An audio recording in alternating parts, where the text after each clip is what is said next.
The last time I saw Paul was probably in the Hotel Esplanade. So it was probably that November or December. At the Hotel Esplanade in the bar was the last time I saw him. But it was a very tragic. I remember getting the phone call that was my girlfriend at the time, who's now my wife, when Vesna called me and said, Paul's dead, he was killed.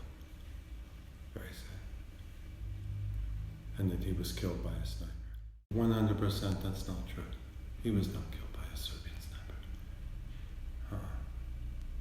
I know that he was poking around. There was this whole international brigade, and as the war got on and it got uglier, we stayed away from these people. We knew.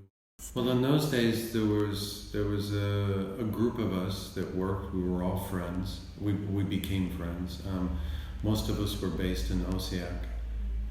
It was easier to work on the Croatian side than the Serbian side, but we would all break off into different groups. We would usually travel in groups of 4 in 2 vehicles.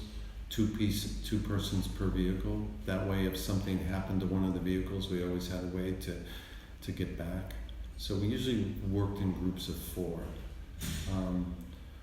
Paul latched onto us, but we could tell Paul had a deeper mission than we did as photographers, because I felt he was also keeping a journal, and he was in a sense more of a multi-purpose journalist at the time. He was very inquisitive. A lot more inquisitive than a lot of us, even after the incident happened with the Swiss journalist that was killed. The fact that he went off to investigate that, as a photojournalist, you wouldn't necessarily go off to investigate something.